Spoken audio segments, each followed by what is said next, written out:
Bonsoir à tous, bienvenue pour ce deuxième webinaire organisé et animé depuis les studios by Valumène. Alors aujourd'hui, nous avons une thématique extrêmement intéressante, les relations humaines, la priorité des entreprises en période de crise.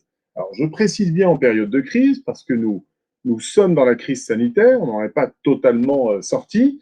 Mais la crise, ça peut être une crise financière, une crise économique ou aussi également une crise de croissance. Vous le savez aussi que quand les entreprises sont en pleine croissance, c'est une difficulté à gérer et les ressources humaines sont un sujet essentiel. C'est pour ça qu'au sein de Valumène, nous avons souhaité aborder ce thème essentiel. Pour ce webinaire sur la plateforme, je vois que vous êtes déjà nombreux à être connectés. On va vous rappeler un petit peu le fonctionnement de cette plateforme. J'attends peut-être le slide. Donc, vous allez voir, on va y venir tout de suite. Vous avez donc en haut sur votre gauche le chat qui vous permet d'échanger avec l'ensemble des participants. Voilà. Je vois que Thomas est connecté, Quentin également. Et ben, vous pouvez échanger, poser des questions et animer vous aussi ce webinaire. Vous avez un sujet très important, c'est que tout au long de ce webinaire, vous avez la possibilité évidemment de poser vos questions. Alors sur cette plateforme Livestorm, il y a un avantage, posez vos questions immédiatement au fur et à mesure, on se fera un plaisir d'y répondre avec notre invité du jour, on y reviendra tout à l'heure, mais surtout vous avez la possibilité de voter sur chacune des questions, c'est-à-dire de mettre votre préférence, ce qui nous permet de faire remonter les questions, j'allais dire les plus populaires, auprès de nos invités et donc de répondre au plus grand nombre de questions. Vous avez ensuite un troisième module qui est le module sondage. Vous avez déjà les questions. On vous relancera notamment à la fin de ce webinaire pour pouvoir avoir évidemment vos retours d'expérience pour nous permettre justement d'améliorer, de peaufiner, de traiter des sujets qui nous permettront de vous garder connectés tout au long de ces prochaines semaines. Voilà pour l'utilisation de la plateforme. Alors, nous allons commencer par nos invités du jour.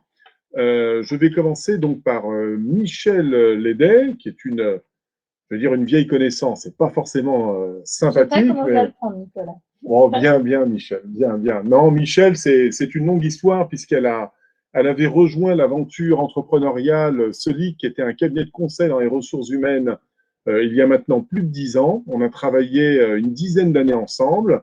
Et à la fin de cette aventure, Michel s'est orienté vers les ressources humaines, où elle a suivi toute une évolution. Et après 8 ans, elle a terminé comme DRH d'un très beau groupe, voilà, et pour lequel elle a pu mettre tout son talent, toute son expérience au service de centaines de collaborateurs durant ces 8 années. Elle a fait l'immense plaisir de démarrer cette aventure Valumène. Comme vous le savez, Valumène existe depuis maintenant 14 mois. Nous, nous sommes créés en pleine période de crise, le 6 mars 2020. On est un acteur de la transformation, on aura l'occasion d'y revenir. Et Michel est reparti dans l'aventure entrepreneuriale où elle dirige à la fois Valumène Atlantique et notre filiale implantée dans le Grand Ouest sur Nantes, et en même temps, elle dirige, elle coanime la practice ressources humaines, puisque nous mettons à disposition des managers de transition pour accompagner les entreprises en période de crise ou en période de transformation. Et Michel s'occupe de toute la fonction direction des ressources humaines. Nous avons comme invité, une invitée, ça me fait particulièrement plaisir, Sylvie Seret. Bonsoir Sylvie. Merci de voilà. m'accueillir. On est enchanté de vous accueillir au sein des studios. Alors Sylvie, elle a un parcours incroyable. Elle a commencé comme assistante de direction et à la fin des années 80, elle est tombée, j'allais dire presque amoureuse des ressources humaines parce qu'elle a ses qualités, ses prédispositions naturelles qui sont pour moi et pour nous chez Valumène des qualités indispensables pour mener ce type de fonction. Certes, on y reviendra tout à l'heure, les ressources humaines demandent de la technicité, parce qu'on a un droit social en France qui est lourd, évolutif et qui change en permanence. Et donc, c'est important de rester évidemment extrêmement connecté à toutes ces évolutions et on l'a vu au cours de ces dernières années. Et maintenant, Sylvie, elle est manager de transition. Elle a mené une première mission avec Valumène avec succès. Elle a elle-même mené plusieurs missions dans des contextes de crise. Et on va essayer de partager, de bénéficier de son expérience, de ses conseils, de ce qu'elle a perçu tout au long de ses expériences. Et c'est donc Michel qui va avoir le plaisir d'animer. Lancer le débat. Exactement, Michel. Voilà, exactement. On te laisse la parole maintenant. Tout à fait, mais Nicolas va la reprendre incessamment sous peu. Ne vous inquiétez pas. Alors, justement, Nicolas, pourquoi la qualité des ressources humaines est-elle une priorité pour l'entreprise en temps de crise? Alors, on a mis comme exemple le Covid-19, parce que, évidemment, la Covid-19, excusez-moi, parce que c'est d'actualité, mais on élargit le débat, on l'a bien dit, c'est tout type de crise, de croissance, de décroissance sociale, financière, enfin voilà. Pourquoi, selon vous? Oh, tu peux me tutoyer, oui, Michel, parce que on travaille ensemble depuis 20 ans. Pourquoi selon toi, Nicolas? Alors, moi, c'est vrai que les ressources humaines, pour moi, c'est un élément important et c'est un sujet que je voulais évidemment aborder avec vous ce soir. C'est que j'ai eu la chance, au travers de ma vie professionnelle, de connaître des phases de croissance extrêmement fortes. Ça a été le cas avec ma première entreprise, Soli, qui a généré plus de 35% de croissance pendant 10 années et c'était extrêmement soutenu. Et on a pu réussir de telles performances et obtenir de tels résultats parce qu'on a su s'entourer des meilleurs éléments, des meilleurs contributeurs pour lesquels chaque collaborateur, chaque partenaire a apporté sa pierre à l'édifice dans la construction et le développement d'une entreprise. Lorsque mon entreprise a été frappée durement liée à la faillite de Lehman Brothers le 15 septembre 2008, où ça a été une période extrêmement compliquée, c'est sûr que j'ai vécu autre chose. Je rappelle que mon entreprise a perdu à cette époque-là 55% de son chiffre d'affaires en l'espace de 2 mois. À l'époque, on n'avait pas les aides de l'État. On avait énormément de difficultés à mettre le chômage partiel parce que les règles n'étaient pas les mêmes d'une région à une autre. Ça n'était pas les mêmes formulaires, ça n'était pas donc les mêmes documents. C'était autant d'inspections de travail. C'était une usine à gaz à coordonner et mettre en place. Et quand une entreprise est frappée par la crise, comme ça, il faut agir vite, essayer de prendre des décisions rapides, être pragmatique. Et pour cela, on ne peut pas redresser une entreprise, et peu importe sa taille, sans miser et capitaliser sur le capital humain. Voilà. Moi, je représente l'entreprise un petit peu en période de crise. C'est comme si on était dans un bateau en pleine tempête, avec des creux de 8 ou 9 mètres. Si vos collaborateurs commencent à partir entre ceux qui paniquent, ceux qui montent sur le pont, qui oublient de mettre leur gilet de sauvetage, qui ne sont pas attachés, et un capitaine qui ne sait pas aller entre bâbord ou tribord, c'est sûr que le bateau, il ne va pas rester arrivé à destination et derrière, ça va avoir des conséquences tragiques pour l'entreprise. Eh bien, c'est exactement ça. Donc, le sujet du jour est passionnant. La première des richesses dans une entreprise, ça n'est pas ses usines, ça n'est pas sa technicité, ça n'est pas ses outils, ça n'est pas son positionnement ou ses implantations, c'est avant tout le capital humain.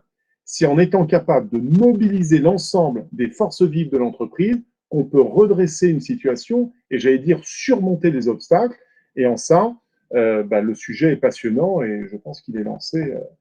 Alors là, on s'adressait effectivement aux chefs d'entreprise et je vais me permettre de donner la parole plutôt à Sylvie, justement, avec son regard de DRH. Donc, et la qualité, on a parlé de l'importance des relations humaines. La qualité des relations humaines, ce n'est pas que l'affaire des dirigeants, c'est bien l'affaire de tous et de toutes, surtout en temps de crise. Absolument. On a toujours tendance à penser que la qualité des relations humaines ou d'autres sujets repose essentiellement sur la direction générale d'une entreprise. Mais il est vrai que si la direction générale d'une entreprise donne le cap, prend les grandes décisions, si je fais référence à cette crise sanitaire, de poursuivre une activité, comment la poursuivre, elle est en pleine transformation. Va-t-elle arrêter ses projets, se les suspendre pour les reprendre plus tard? Toutes ces questions, une direction générale se les pose. C'est normal. Mais une direction générale, elle va être là aussi pour décider de mettre en place, et c'est ce que nous avons fait lorsque j'étais manager de transition au sein du groupe Lorca, qui est une coopérative agricole. Nous avons mis en place une cellule de crise. Et cette cellule de crise, elle a vécu 4 jours avant le début du confinement pour justement être là et mettre en place toutes les mesures sanitaires, puisqu'on parle d'une crise sanitaire, et décider et prendre toutes ces décisions. Ça, c'est la direction générale. Maintenant, il y a un autre acteur, et j'en suis une représentante, c'est la DRH. Ouais. Même si je parle de binôme avec la direction des systèmes d'information, et vous verrez le lien ensuite, mais effectivement, la direction des ressources humaines a été en première ligne sur cette crise sanitaire, et même d'une manière générale, si on veut élargir le sujet à d'autres types de crises, elle l'aide de toutes les façons. On l'a vu là, récemment, c'est pour ça que la crise sanitaire est un bon exemple du rôle qu'a joué et que continuent à jouer les directions de ressources humaines.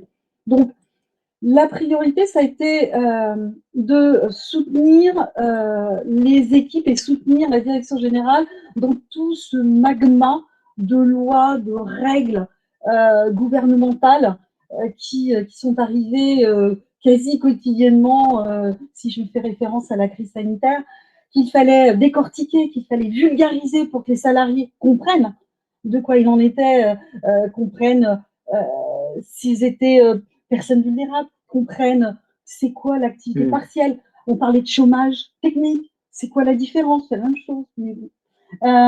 Quels sont les remboursements? Qu'est-ce que je vais percevoir?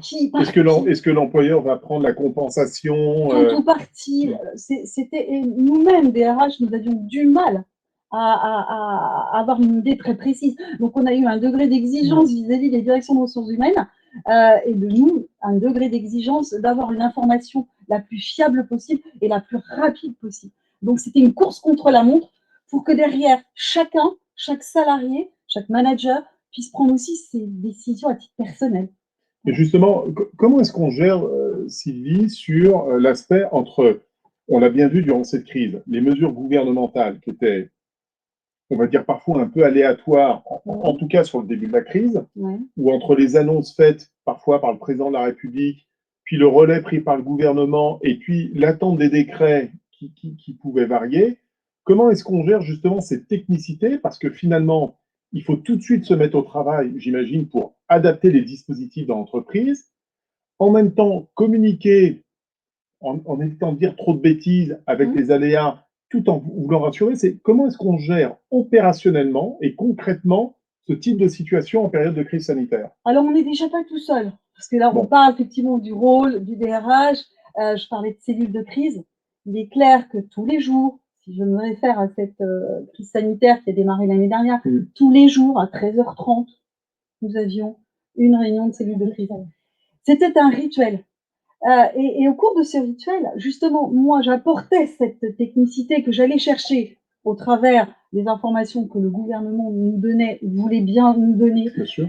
J'allais aussi du côté de la caisse d'assurance maladie. En fait, on allait chercher les informations un peu là où elles pouvaient se trouver. Hein, c'était un peu une chasse au trésor. On partageait ces informations pour qu'ensuite on puisse prendre des décisions quotidiennement. Je vous donne un exemple. On a parlé des personnes vulnérables, on a parlé des gardes d'enfants. C'est des sujets qui aujourd'hui rentrent dans le vocabulaire, mais il fallait définir ce qu'était, etc. Les salariés étaient en demande d'information, étaient en demande d'accompagnement, de vulgarisation.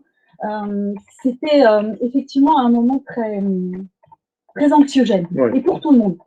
Voilà, et pour tout le monde, effectivement. Alors justement, est-ce qu'on ne peut pas introduire la suite des grands acteurs de cette crise? Et là aussi, on a vu un binôme se créer plus particulièrement entre le DRH, enfin, la direction des ressources humaines, on va l'appeler comme ça, c'est celui-là, la direction des ressources humaines et la direction des systèmes d'information.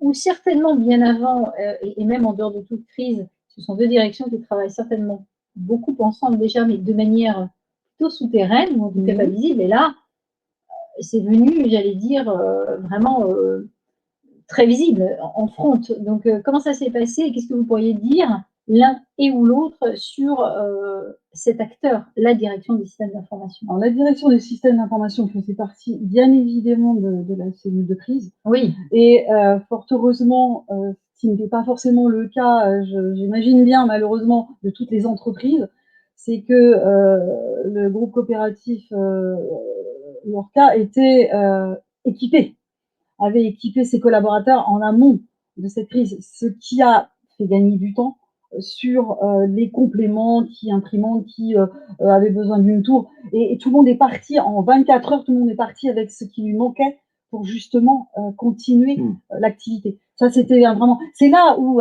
on se rend compte de l'importance d'avoir anticipé ce type de mesures. Sinon, c'est évident que vous n'avez pas la ressource en matériel immédiatement. Enfin, je veux dire, je vous rappelle, le vendredi 13, je crois que c'est un vendredi 13, oui, c'est un vendredi 13. Voilà, une annonce qui va bouleverser durablement, ça on ne le savait pas, qui va bouleverser durablement la vie des Français. En quelques heures, il fallait équiper tout le monde d'ordinateurs portables parce que justement, et ça me permet d'aborder le point suivant qui est le télétravail. Renvoyer tout le monde, tous les télétravaillables à la maison avec le nécessaire pour pouvoir fonctionner, avec la connexion. Et le groupe coopératif n'était pas dans une grande métropole, donc j'ai vécu aussi ces soucis de connexion. Donc oui, effectivement, c'était un gros challenge pour les DSI et la DSI de ce groupe coopératif a été particulièrement réactif pour équiper et être au service d'eux. Et vous avez bien marché main dans la main. Et voilà. Et est-ce que vous avez rencontré des problématiques de priorité à ce moment-là? Parce que les priorités des uns ne sont peut-être pas les priorités des autres. C'est-à-dire qu'ils ont des priorités en termes de montée en charge, des priorités en termes de matériel. Alors que vous avez une priorité, je ne dis pas qu'ils n'ont pas de priorité humaine, mais vous avez une priorité aussi de dire mais les gens doivent pouvoir travailler, doivent être autonomes, doivent être responsables. Donc, est-ce que vous avez vu qu'il y a eu quelques dissonances parfois ou et qui arbitrait, par exemple, ça peut être intéressant de savoir qui arbitrait s'il y avait une dissonance entre la vision RH et la vision système d'information? Non, la dissonance, elle n'est pas intervenue à ce moment-là. Parce qu'il fallait que tout le monde travaille. Donc, on ne s'est pas posé la question. La dissonance, elle est arrivée beaucoup plus tard, quand il y a eu reprise du travail. Oui. Où là, certains avaient commencé à s'installer dans un format de télétravail et à qui il fallait expliquer que le prêt de tel outil informatique, ça n'était qu'un prêt, il fallait le restituer et qu'on ne pouvait pas équiper tous les salariés d'un outil informatique. C'était après. Dans l'instant, on ne s'est pas posé la question, il fallait que tout le monde soit équipé, tout le monde soit opérationnel et on n'a pas eu de difficultés à ce niveau-là. D'accord, pas de dissonance. Pas de dissonance, absolument pas. En tout cas, pas dans ce que vous avez vécu, Sylvie. Alors justement, on parlait des acteurs, direction générale, DRA, direction des ressources humaines, direction du système d'information, et les collaborateurs, qui constituent quand même l'essentiel de l'entreprise. Et dans les collaborateurs, on met des acteurs différents. Les managers et un acteur majeur, nous pensons le manager, les managers, et on verra après, on parlera aussi bien sûr des collaborateurs et des instances représentatives du personnel. Qu'est-ce que vous pouvez dire sur les managers, justement? Les managers ont un rôle primordial. Primordial, c'était essentiel. Il fallait qu'ils soient là pour soutenir des équipes, soit étaient en télétravail, soit, et c'était le cas du groupe coopératif, puisqu'au sein de ce groupe coopératif, il y a un pôle jardinerie, soit mobiliser, motiver, continuer à faire vivre une activité qui était l'activité jardinerie. Et qui continue de vivre. Et qui continue de vivre. Avec, rappelez-vous à l'époque, ce côté très anxiogène de le client va entrer, il va me contaminer. Oui. Hein, les masques, aujourd'hui, on en prend comme on veut, n'importe où. Je vous rappelle juste que le masque était compliqué à obtenir. Donc, toutes ces protections qui aujourd'hui sont naturelles et chères, toutes ces protections qui aujourd'hui sont évidentes, il fallait les construire aussi au niveau des postes de travail en magasin. Mais justement, le manager est extrêmement mobilisé pour motiver, pour motiver ses équipes, pour les soutenir quand ils sont en contact avec le public. Quand ils sont en télétravail, c'est de rompre cet isolement qui peut s'installer. Hein. Et puis ne pas oublier ceux qui malheureusement ne pouvaient ni être en télétravail, ni sur site, des gens qui étaient malheureusement soit personnes vulnérables ou contraints de rester à domicile. Voilà. Donc, vraiment un rôle prédominant. Et malheureusement, j'ai pas le sentiment qu'ils étaient préparés à ça. Évidemment, dans un rôle plus classique, c'était déjà pas évident. Je dirais que même nous, chez Valumène, on a rencontré un certain nombre de clients et notamment de managers à des fonctions importantes qui se sont retrouvés totalement désemparés par rapport à la crise et la situation. D'abord parce que tout le monde n'a pas vécu la crise du Covid-19 de la même manière.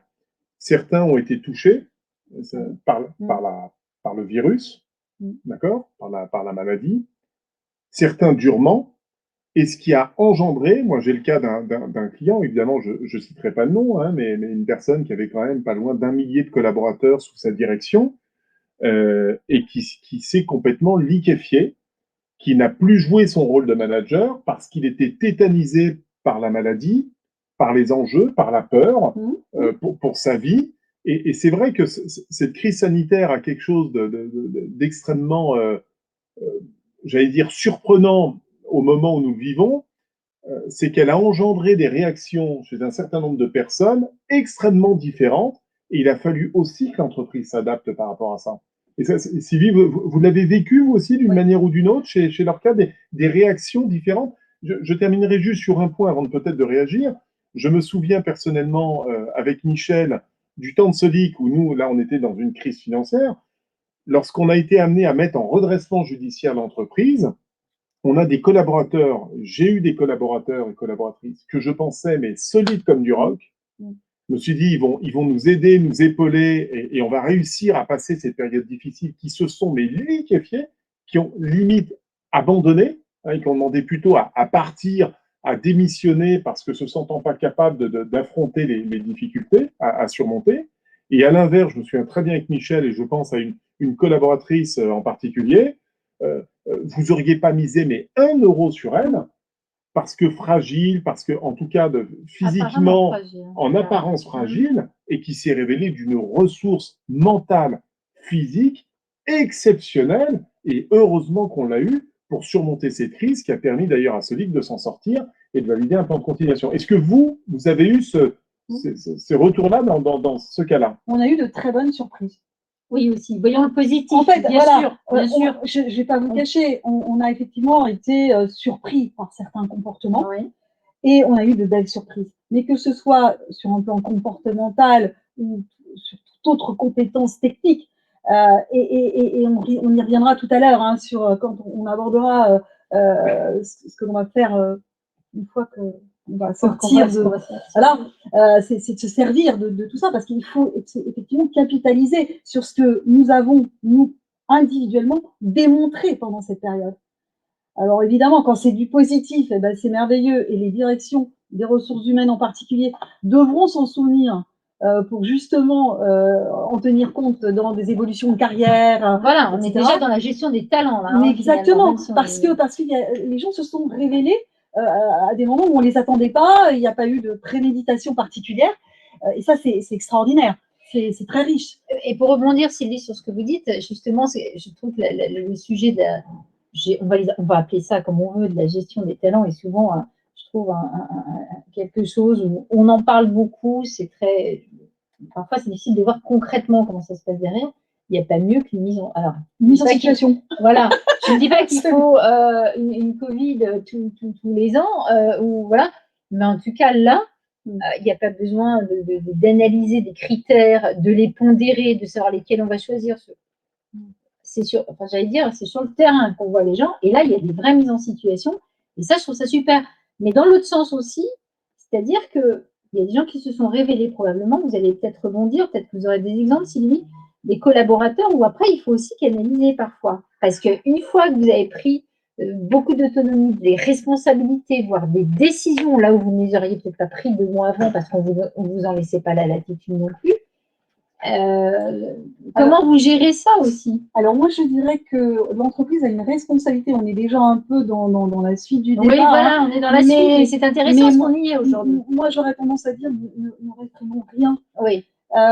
Bon, encourageons, changeons le prisme, changeons notre regard sur sur le travail collaboratif, plutôt que de se dire on va faire marche arrière. Et toi qui as pris beaucoup d'autonomie, beaucoup de responsabilité dans ton quotidien, parce que de toute façon, vous n'avez pas le choix, mais il faut en faire une force. Et il ne faut pas, surtout pas, à mon sens, hein, mais ça, c'est mon point de vue de DRH, il ne faut surtout pas l'obliger à revenir dans un schéma moins intermédiaire. En tout cas, voilà. plutôt projeter. Après, il faut peut-être l'accompagner parce qu'il y a des choses qu'on a faites dans l'urgence et que, voilà, qui méritaient peut-être d'être perfectionnées, et la formation, enfin, voilà, il y aura des outils pour justement travailler ces sujets-là, mais surtout ne pas dire venir comme avant, c'est surtout pas, ce serait une erreur. Et surtout pas brimer. Et surtout pas brimer, parce que là, on va faire des gens frustrés et des gens qui auront envie justement de poursuivre ailleurs, si on ne vous le propose pas, dans votre entreprise, de poursuivre ailleurs ce qu'ils ont vécu comme une belle opportunité de démontrer ce qu'ils étaient capables de faire. Et là, on est en train de perdre des talents. Et là, on perdrait des talents, et ce serait franchement dommage. Donc, comme quoi les crises, Nicolas, ça rebondit sur ce que tu disais tout à l'heure, toi aussi, une collaboratrice qu'on n'imaginait pas et qui s'est révélée. Donc, voilà. Bon, c'est ennuyeux d'attendre des périodes de crise pour se révéler, mais justement, on parle d'éléments positifs. Alors, qu'est-ce que vous mettriez on va rebondir dessus, puisqu'on est dans les comportements des personnes, etc. Alors, je ne suis pas sur le même slide que ça. J'aurais juste voulu faire, juste avant d'aller sur les comportements, je voulais quand même souligner qu'il y a un acteur dont on n'a pas parlé. C'est vrai. Ce sont les représentants. Voilà, ce sont les représentants du personnel. Oui. Et là, alors on a eu des moyens, hein, la possibilité de faire des réunions en visio, d'envoyer des convocations par mail, donc d'être dans la réactivité. Vraiment, j'ai rarement connu des situations où il y avait cette fluidité dans la relation, dans l'échange, dans les prises de position. Évidemment, je les ai eus à mes côtés sur la partie activité partielle, puisqu'il a fallu négocier, consulter, mais ça, vraiment, le dialogue social s'est vraiment renforcé à cette période. Mais je dirais qu'il était déjà dans cette entreprise, en tous les cas, bien installé. Donc, j'aurais tendance à dire, il ne faut surtout pas attendre la crise pour créer un dialogue social de qualité, mieux le créer hors crise. Oui, bien sûr. Parce qu'après, ça devient plus compliqué. Après, mais là, il était déjà installé et c'est tellement, tellement agréable de pouvoir fonctionner avec un CSE, un CSSCT qui accompagne le mouvement et qui est dans le... Parce qu'eux, ils ont un rôle aussi de préserver, de promouvoir la santé-sécurité. Donc, ce rôle-là, il est important qu'on le joue à deux. Et puis certainement d'avoir une vision aussi sur la continuité économique de l'entreprise aussi. Ils s'y intéressent et ils ont une vision qui est bien sûr à entendre et à écouter. Donc on voit que quand on enlève un petit peu de procédure administrative, finalement, ça soulage pas mal. Tout le temps qu'on n'a pas à consacrer sur des convocations ou à envoyer, on consacre plutôt à autre chose. D'ailleurs, si on fait le parallèle, on l'a tous vu, hein, c'est-à-dire qu'entre la crise de 2008, la crise qu'on a vécue en 2008-2009 avec la faillite de Lehman Brothers, je rappelle qu'à cette époque-là, c'est plus de 2 millions de chômeurs en moins d'un an. C'est entre 75 et 90 000 faillites d'entreprises par an en France, contre 35 000 pour cette crise-là. Hein. C'est 3 fois plus.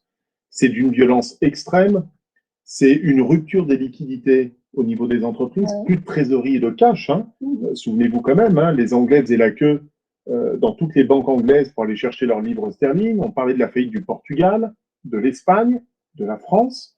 Il y avait une tension, c'était extrêmement anxiogène.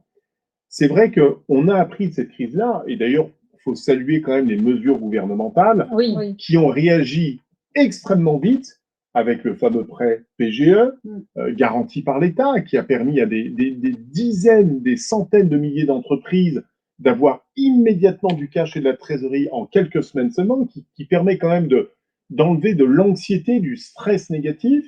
Les mesures de chômage partiel, où il y a eu une couverture quasi à effet immédiat, avec énormément de soutien, la possibilité de décaler les loyers, la possibilité vis-à-vis des URSSAF, j'allais dire des charges patronales, de décaler aussi avec énormément de facilité. Et je pense, moi j'en tire 2 constats quand même importants. C'est que d'abord, eh bien, on a tiré les enseignements de la précédente crise que nous avions traversée, qui était celle de 2008-2009.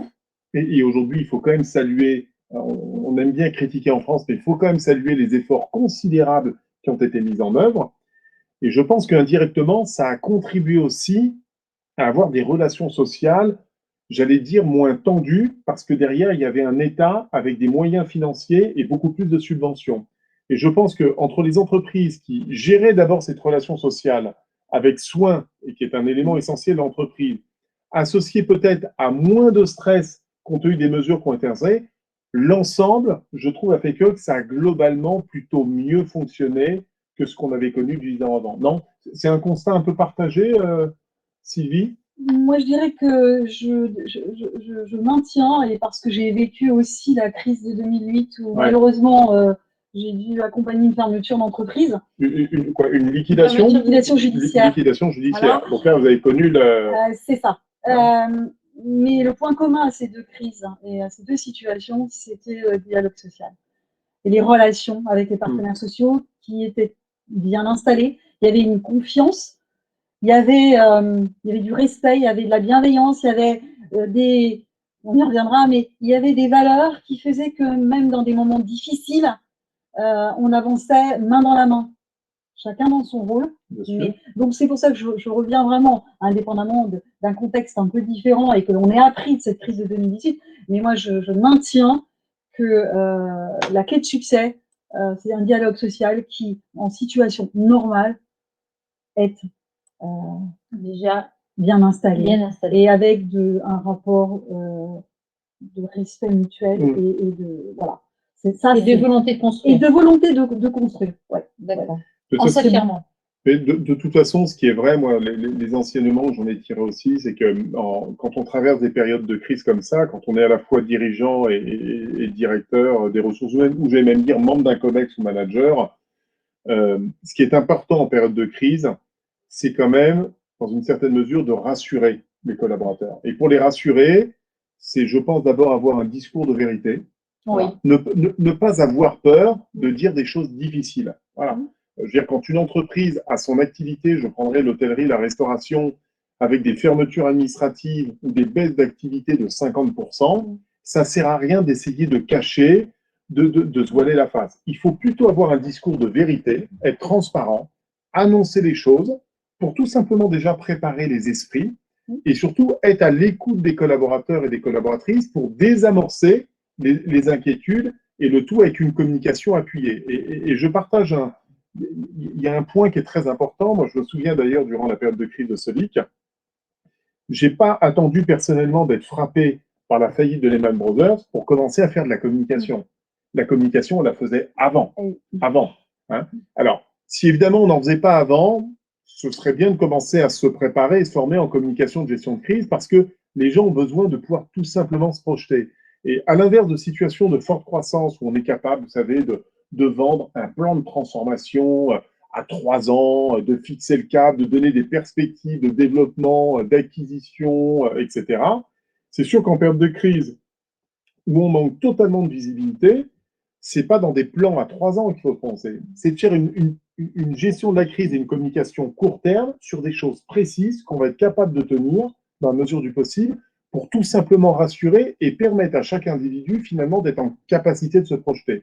Moi, je faisais notamment une chose, c'est que dans mes communications le vendredi de chaque semaine, je faisais une petite communication qui durait généralement 20 minutes en période de crise et je me débrouillais, malgré le contexte, pour terminer toujours sur un message positif ou une bonne nouvelle.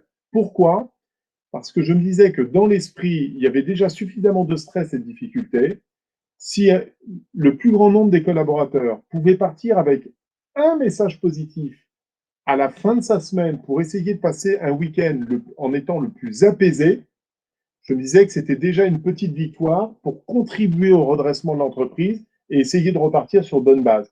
Si on arrive et qu'on annonce que des mauvaises nouvelles en permanence, on n'a plus de cash, on n'a plus de trésorerie, on a perdu tant de clients, on a un chiffre d'affaires qui s'effondre, on va licencier tant de personnes, bah, à la fin, ça devient extrêmement anxiogène et donc derrière, bah, le retour est compliqué. Voilà, donc discours de vérité et en même temps avoir une communication appropriée et récurrente pour véhiculer les bonnes nouvelles et enclencher, j'allais dire, l'esprit collectif, l'esprit positif au redressement. C'est clair que dans cette crise sanitaire là, qui a démarré l'année dernière, on a été omniprésent en termes de communication, et très très vite, et régulièrement. En fait, régulièrement. Je crois que c'est vraiment important. Mais presque, pas quotidiennement, mais dès qu'il y avait la moindre annonce, la moindre Oui, mesure gouvernementale, changement, bien sûr. on communiquait parce qu'il n'y a rien de pire que de laisser des collaborateurs dans un vide. C'est anxiogène, ça n'est pas constructif. Et donc, c'est vraiment très, très important. Le dialogue social, il en faut un bien établi, si possible, avant crise. La communication, là aussi, avant crise. C'est-à-dire qu'il faut s'habituer à communiquer régulièrement. Il faut aussi s'habituer à s'appuyer sur les managers de proximité. Là aussi, c'était un peu nouveau dans le groupe coopératif dans lequel j'étais à ce moment-là. Les managers de proximité, souvent sortis d'un rôle de pure exécution, qui se retrouvent à manager, qui se retrouvent à motiver, à rassembler, à être dans l'écoute. Tout ça, c'était un peu nouveau. Donc, ce que je suggère, c'est effectivement de prendre soin des managers de proximité, parce qu'en temps de crise, ils sont vraiment des relais extrêmement précieux pour la direction générale de l'entreprise. Alors, voire extrêmement précieux, parce que ce que l'on ne maîtrisait pas au niveau RH, c'est que la com n'était certainement pas portée exactement de la même manière par les N managers et de manière aussi homogène. Et donc après, ça peut créer, parce que les salariés n'ont pas l'impression d'avoir n'ont pas eu exactement le même discours, et là on recrée du questionnement, on recrée t'as compris ça? Non, j'ai pas compris ça. Et un manager qui n'est pas à l'aise dans la com avant la crise, je pense que c'est vraiment des choses qui se travaillent au jour le jour, au quotidien. Et alors, sur des sujets techniques, que j'appelle techniques, parce qu'il y avait un peu de technicité RH sur certains points, la communication venait de la direction. Je maîtrisais la communication, je la partageais avec le comité de direction pour être sûr que j'utilisais les bons mots et que c'était audible aussi, parce qu'on ne fait pas de la communication pour soi, il faut aussi qu'elle soit compréhensible et accessible. Donc, mais c'est important aussi d'avoir un interlocuteur privilégié dans une crise comme celle-là. Alors, excuse-moi, Nicolas. Non, pas du tout. Je regardais là, parce qu'on a plusieurs personnes. Je vois qu'on a Stéphane Autin qui s'est joint à nous. Bonsoir Stéphane, très heureux de t'avoir. Il y a Michel qui est connecté. Jean-René, il y a Jean-Charles, j'ai vu également. Donc, vous êtes déjà nombreux. N'hésitez pas surtout à poser vos questions. J'aimerais vous poser une question importante à vous deux d'ailleurs, Michel et Sylvie. Vous savez qu'aujourd'hui, on est en train d'avoir un retour progressif, quand même, des salariés. Il semblerait que dans un certain nombre de cas, il y ait des difficultés parce qu'un certain nombre de collaborateurs finalement, ont pris des habitudes de télétravail, peut-être de liberté, parce qu'ils ont aussi, j'imagine, le confort qui va bien, la technologie, l'environnement qui le permet. Et on sait qu'une entreprise a aussi besoin de retrouver quand même ses collaborateurs en présentiel, en tout cas en partie et de temps en temps. Comment est-ce qu'on fait quand on est DRH pour justement j'allais dire, faire revenir des collaborateurs, le gérer. D'abord, est-ce que l'employeur peut l'imposer? Est-ce qu'il doit consulter ses partenaires, ses partenaires sociaux? Est-ce que c'est une consultation? Est-ce que vous pouvez nous éclairer un petit peu sur à la fois sur ces actions à mettre en œuvre et sur la législation, entre guillemets? Alors, moi, je veux juste dire cette chose, puis je vais passer la parole à Sylvie qui va témoigner. Déjà, on l'a mis en titre, les relations humaines, la priorité post-crise aussi. On avait dit la priorité. Là, on a énormément parlé de la crise, mais c'est la priorité avec un grand là. Ça, c'est la première chose. Et deuxièmement, c'est vrai qu'on entend tous les directeurs de ressources humaines dire ça va être une difficulté. Juste, moi, j'ai pas grand-chose à dire là-dessus. J'ai laissé la parole à Sylvie. La seule chose, c'est qu'on a pris des habitudes, etc. Je pense qu'il faut aussi positiver. Ils n'ont pas pris que des mauvaises habitudes. On n'a pas que des mauvais garçons et des mauvaises filles qui, chez eux, se disent finalement… Non, mais je me permets de le dire. J'ai envie de positiver parce que quand je l'entends, j'ai toujours l'impression qu'il y a ce fond derrière de dire bon, ils sont bien tranquilles chez eux. Ils ne sont pas du tout tranquilles chez eux pour la plupart. Faisons leur confiance. Ils travaillent peut-être d'une autre manière. Peut-être tout aussi bien, voire encore beaucoup mieux. Et là aussi, on retrouve les mêmes difficultés qu'en présentiel, excusez-moi le terme. En présentiel, les gens ne travaillent pas forcément plus. Ceux qui ne travaillent pas en présentiel ne travaillent pas à la maison et inversement. Je préfère le souligner parce que c'est vraiment quelque chose qui me gêne quand j'entends bon, il va falloir les faire revenir. On n'est pas avec des gamins, hein. On est avec des gens responsables. On l'a mis avant dans quels sont alors on les a pas cités parce qu'on vient là maintenant, mais quels sont les éléments comportementaux essentiels? La confiance. Je crois que c'est Sylvie, je te passe la parole. Enfin, je vous passe la parole. Je ne sais plus qui je te vois. Je te passe la parole. Merci. Pour rebondir parce que tu as été confrontée à ça, ce qui n'est pas mon cas. J'aimerais bien. J'entends moi des DRH parler. Alors, le retour au bureau, c'est un peu dans... Allez, je crois qu'il y a un webinaire par jour sur le sujet. Oui. C'est the sujet du moment. Tu les as tous écoutés, Sylvie? Non. mais je partage complètement ce que tu disais, Michel. Oui, il y a un retour au bureau. Mais ce retour, et je le disais tout à l'heure, il faut, à mon sens, éviter de se dire... c'est du retour au bureau à 100%. Il y a eu de très belles choses de faites en distanciel. On a responsabilisé, donc les gens ont gagné en autonomie.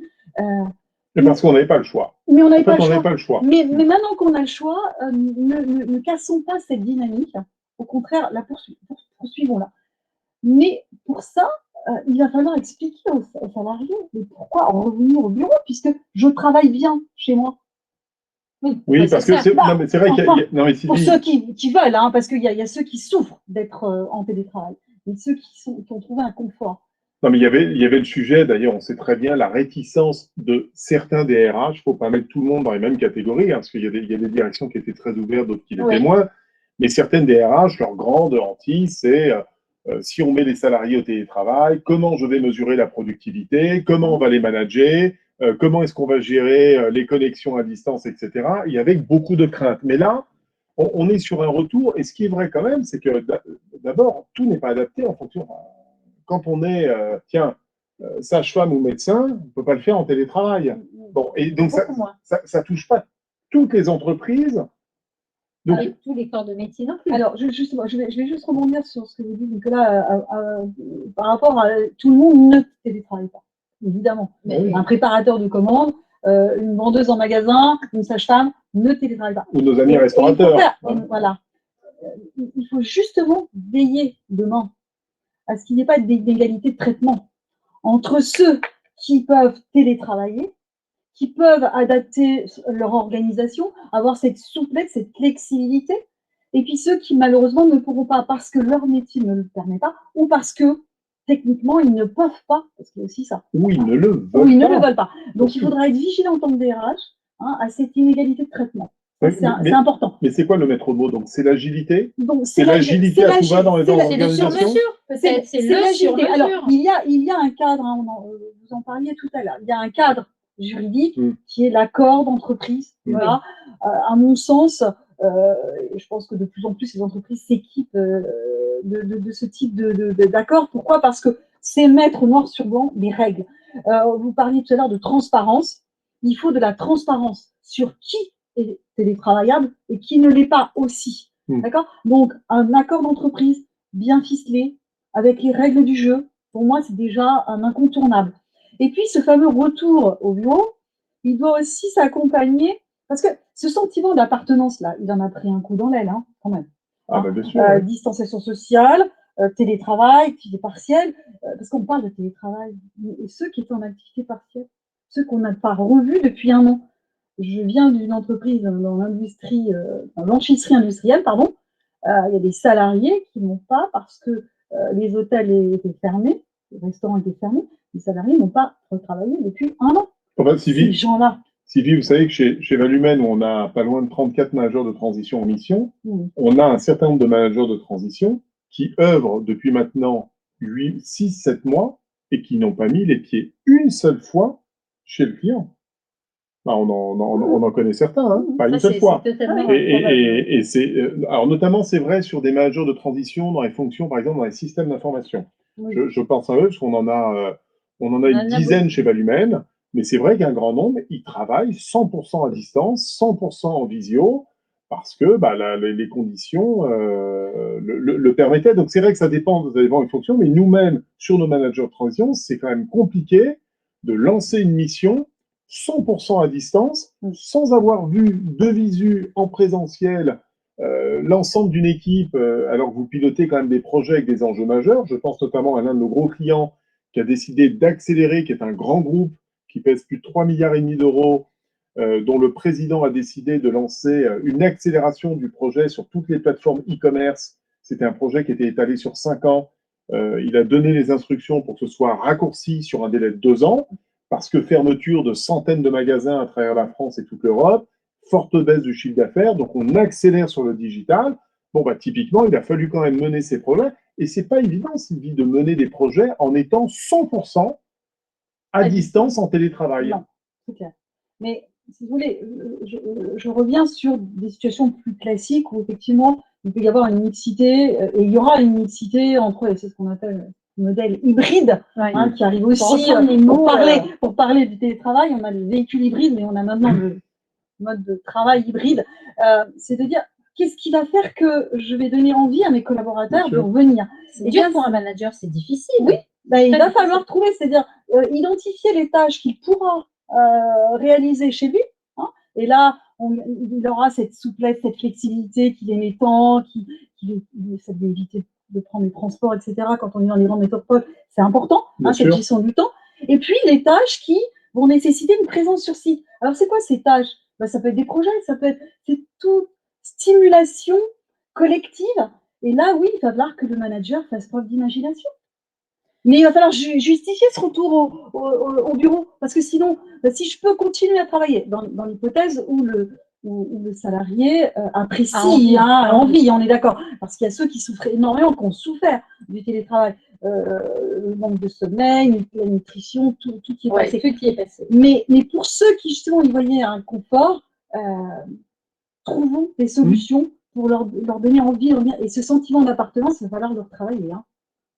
Bien sûr. Alors justement, ça répond, Sylvie, tu ne l'as pas fait exprès, mais tu as déjà répondu à une question. Finalement, n'observe-t-on pas, je me permets de la citer parce qu'elle est pertinente, également l'inverse. Évidemment, des collaborateurs qui souhaitent retourner au bureau alors que l'entreprise envisage de généraliser. Sylvie, tu en parlais, il y a des collaborateurs qui veulent revenir au bureau.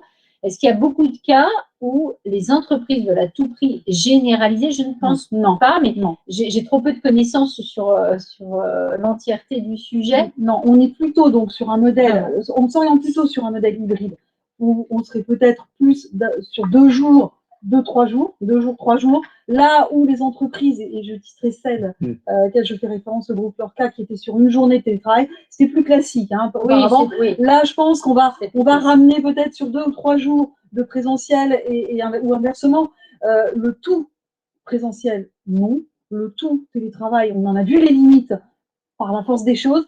Donc oui, un mix de domicile-travail me paraît bien.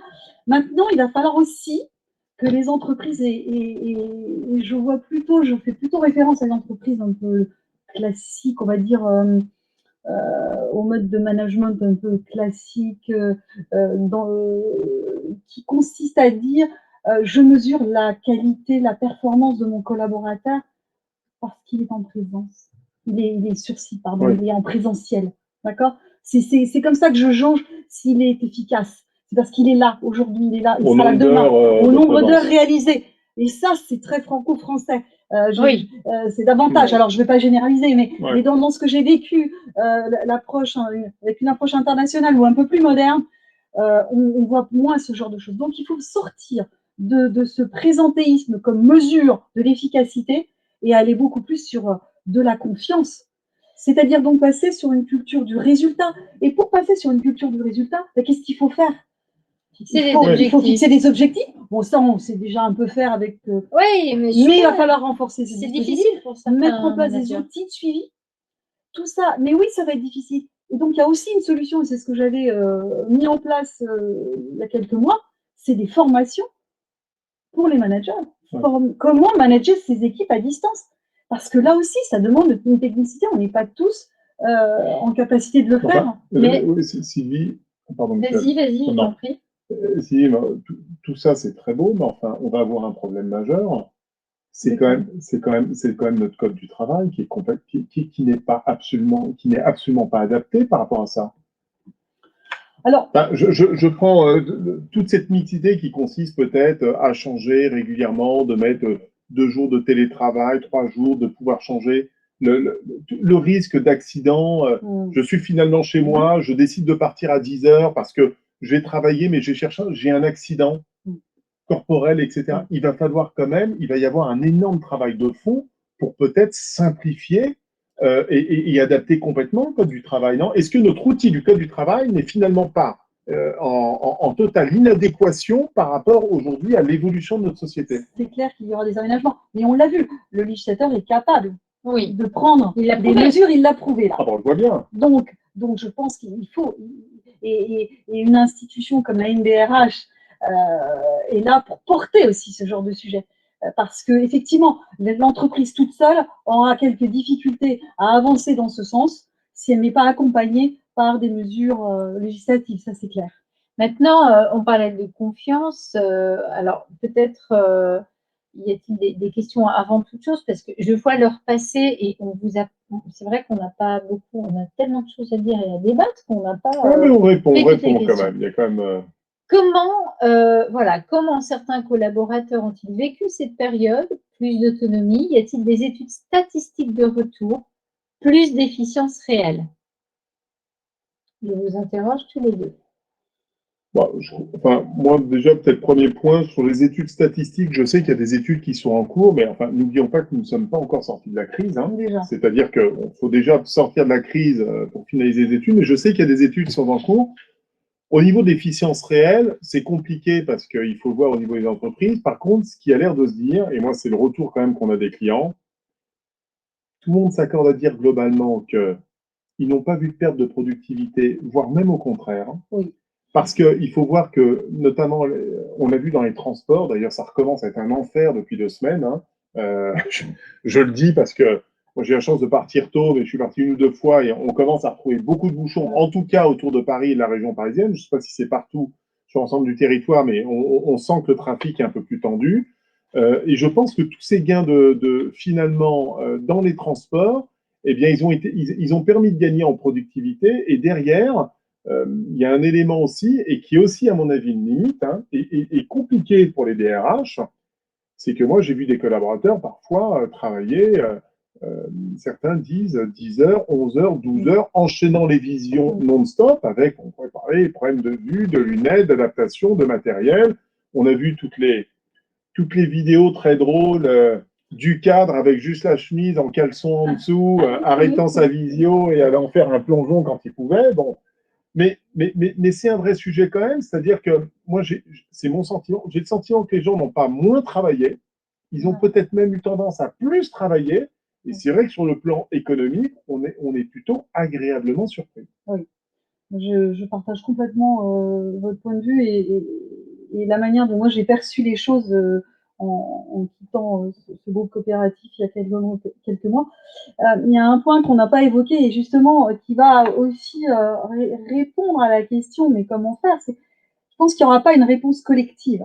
Non, on parlait de sur-mesure. Voilà, enfin, moi, exactement. Voilà. Parce qu'aujourd'hui, l'efficience, elle s'est mesurée individuellement, enfin, collectivement, par rapport à l'entreprise qui a effectivement su surmonter, voire développer son chiffre d'affaires, parce qu'il y a des entreprises qui ont développé bien sûr, et tant mieux pour elles.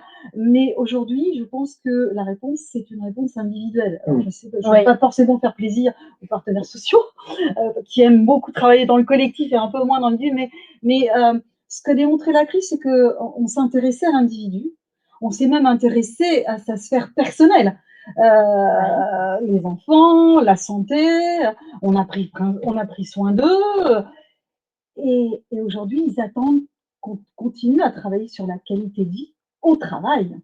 Oui, bien sûr. Mais la réponse, elle ne sera pas collective, elle sera individuelle parce que la réponse, elle ne peut pas être. Elle sera en fonction de vos aspirations. Et c'est là aussi, j'interviens aussi sur la nécessité de retravailler un peu plus en profondeur nos process RH.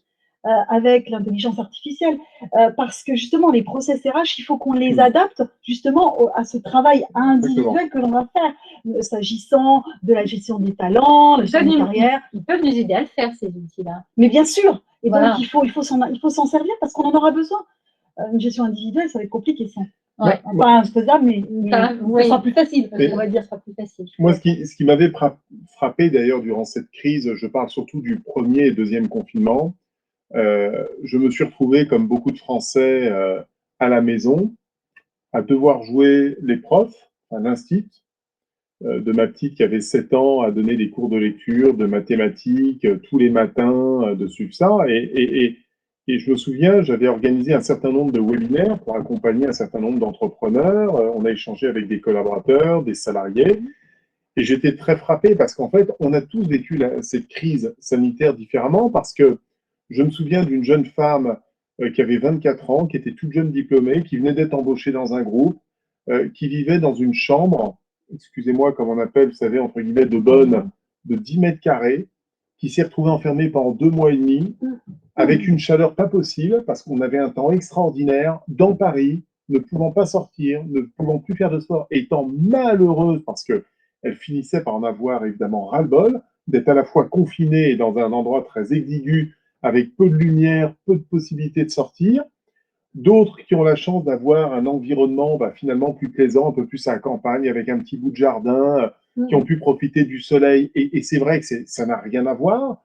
D'autres sont partis, on l'a vu avec l'Exode, ceux qui ont des maisons secondaires, c'est pas la majorité évidemment, mais qui se sont retrouvés aux 4 coins du pays. Ceux qui ont des enfants, ceux qui vivent seuls. Je ne parle même pas de ceux qui sont en couple et qui étaient en situation un peu délicate, où il y a eu des cas de tension extrêmement tragiques. Donc, on voit bien qu'on peut pas prendre, on peut plus prendre des mesures de manière collective et qu'il va falloir individualiser. Et ce qui va peut-être rendre le métier d'ailleurs de DRH encore plus sympathique, finalement, de rendre les valeurs humaines au cœur du projet d'entreprise, qu'on soit une TPE, une PME, une ETI ou un grand groupe. Et donc, je trouve ça plutôt extrêmement bénéfique pour les DRH. Voilà. C'est clair que la crise a servi l'image de la fonction RH, oui, qui en avait bien besoin, je dois dire. Donc, moi, je suis ravie. On a démontré qu'on était capable de prendre soin de nos collaborateurs. On n'était pas que des gens qui licencient. Hein. On sait faire autre chose, mais on avait du mal à s'imposer en tant que tel. Et aujourd'hui, cette crise a démontré l'importance de la fonction RH. Bon. Donc, je suis à ce titre ravie. En tant qu'animatrice, je me permets, il nous reste très peu de temps, il nous reste 3 minutes. Je propose de prendre une dernière question, si vous en êtes d'accord, même si je pense qu'on aurait tous les 3 encore des choses à dire. Mais nous allons nous taire. Comment le management de transition peut-il aider les entreprises et leurs DRH à mener à bien leur transformation? Ah, je crois que l'un de vous allait quand même en plancher. Comment, je répète, le management de transition peut-il aider les entreprises et leurs DRH, ou dont leurs DRH, on pourrait dire, à mener à bien leur transformation? Peut-être Sylvie, puisque Sylvie a été manager de transition Valumène. On ne citera pas le client, bien évidemment, pour des questions de confidentialité. Mais vous êtes intervenu du jour au lendemain, en pleine période de crise, et dans une double crise, puisqu'on est dans un groupe qui était en crise avant la crise sanitaire, et qui, en plus, la crise sanitaire n'a fait que accentuer, j'allais dire, et excusez-moi l'expression, ouvrir un peu plus les plaies. En quoi un manager de transition, donc on ne parle pas de salarié, d'RH en tant que tel, quel est son rôle, quelle est la différence, puisque vous avez été des deux côtés, et quels apports ça peut apporter dans des entreprises qui traversent ce type de situation?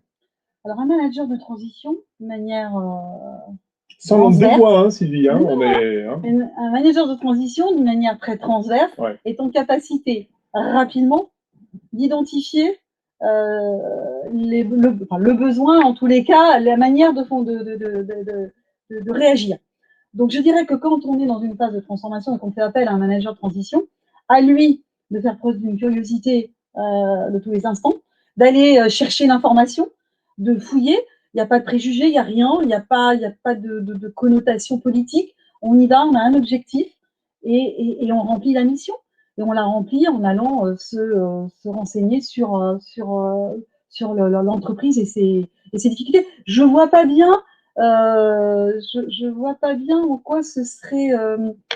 Enfin, Mais, non, mais vous soulevez un en élément quoi important. Vous dites il qu'il n'y a pas de, il y a pas de politique. Ça veut dire quoi? Ça veut dire que Sylvie, quand vous étiez DRH, vous étiez aussi obligé de faire un peu de politique, peut-être vis-à-vis de votre directeur général ou un certain nombre de COMEX, alors que quand vous êtes manager de transition, bah, finalement, vous êtes davantage focusé sur votre feuille de Sur les route. objectifs, on a parlé Non, d'objectifs. mais on peut se dire ça ou pas? mais on le dit totalement. D'accord. Enfin, je vois la différence.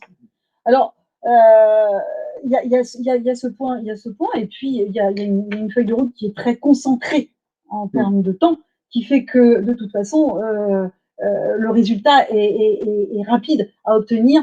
Quand on est dans une logique différente, on prend un peu plus le temps, et c'est là où intervient des aspects un peu plus politiques. Mais je me permets de rebondir justement, on l'a dit depuis le début, la crise et ou la transformation ne sont-elles pas deux situations qui doivent être menées rapidement? Une transformation qui prend trop de temps fait du mal la plupart du temps. On a toujours peur, on se dit ah non, si on va trop vite, si on va...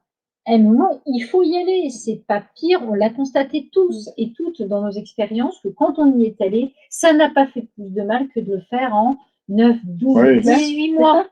Et que, vu ce qui se passe autour de nous, est-ce que justement le management de transition n'est pas assez adapté parce que justement, il y a un ou plusieurs objectifs circonscrits dans le temps. Souvent, le temps, on ne paye pas un manager de transition, j'allais dire, comme vous dites, à faire de la politique dans l'entreprise, mais à amener à bien ce qu'il doit mener. Est-ce que finalement, c'est pas justement une de ses vocations? Alors, en dehors des situations plus traditionnelles de remplacer quelqu'un qui malheureusement s'absente tout à coup, etc., qui sont des situations aussi très utiles, mais qui ne sont pas forcément des situations de transformation ou de crise.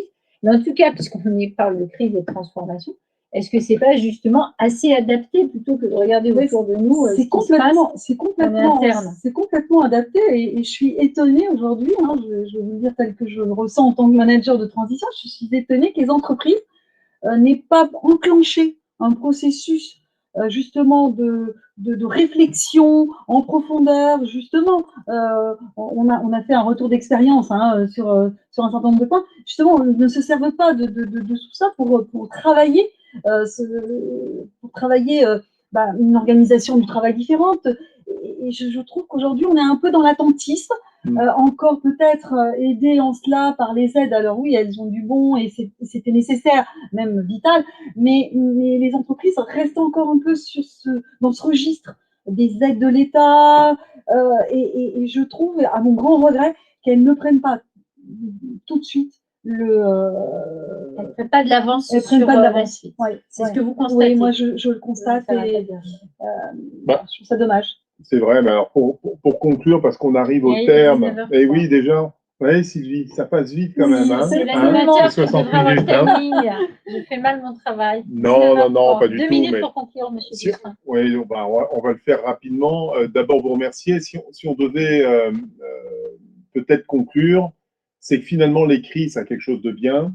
C'est que ça permet d'imposer des transformations beaucoup plus rapides que quand on traverse des périodes finalement assez simples. On se dit, on va transformer, on devrait faire ci, on devrait faire ça. Moi, je mets ça, vous savez, c'est le principe, on a tous malheureusement sur un territoire, un carrefour qui est dangereux, et on se dit, on devrait mettre un feu, un stop, ou un rond-point, on ne le fait pas, et on attend l'accident tragique pour ensuite prendre des décisions, corriger et transformer. Bon, c'est comme ça. Alors, c'est vrai qu'on a beaucoup à progresser dessus.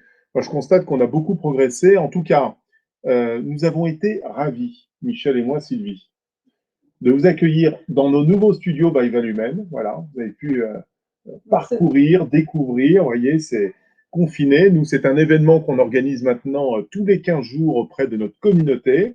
Ravi aussi parce que vous êtes manager de transition Valumen avec nous. Ravi d'avoir partagé cet événement avec Michel, qui a mené ça de main de maître. Non, mais ravi aussi d'avoir côtoyé Sylvie dans ce contexte-là, qui est un contexte encore différent. Voilà, et puis le sujet était passionnant, mais on a certainement redit des choses que vous connaissez, mais l'important, c'était le débat, c'était le partage d'expériences, le partage de points de vue, les divergences de points de vue, et voir les convergences en certains cas. Voilà, exactement. En tout cas, on vous remercie. On va évidemment arrêter ce webinaire. Je rappelle que, vous avez un petit sondage. On vous invite à répondre au sondage pour avoir vos retours d'expérience. N'hésitez pas d'ailleurs aussi bien sur ce qui est pour vous positif ou ce qui est en tout cas à améliorer. On essaye de faire de notre mieux.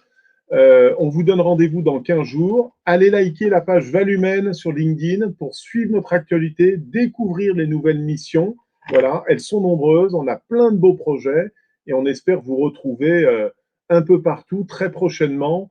Le prochain sujet inspirant, nous allons aborder avec notre associé Bertrand Brumel-Jouan une supply chain hors norme pour relever le défi de la crise de la Covid-19. Voilà, donc on appelle tous nos experts de la supply chain à se connecter, à partager. On vous donne rendez-vous dans 15 jours, ce sera le jeudi 17 juin, de 18h à 19h, en direct, des studios by Valumène. Bonne soirée à vous et à très bientôt. Merci Sylvie, merci Michel. Merci de m'avoir invité. Et merci de Merci nous bien. avoir écoutés. Bonne soirée à tous.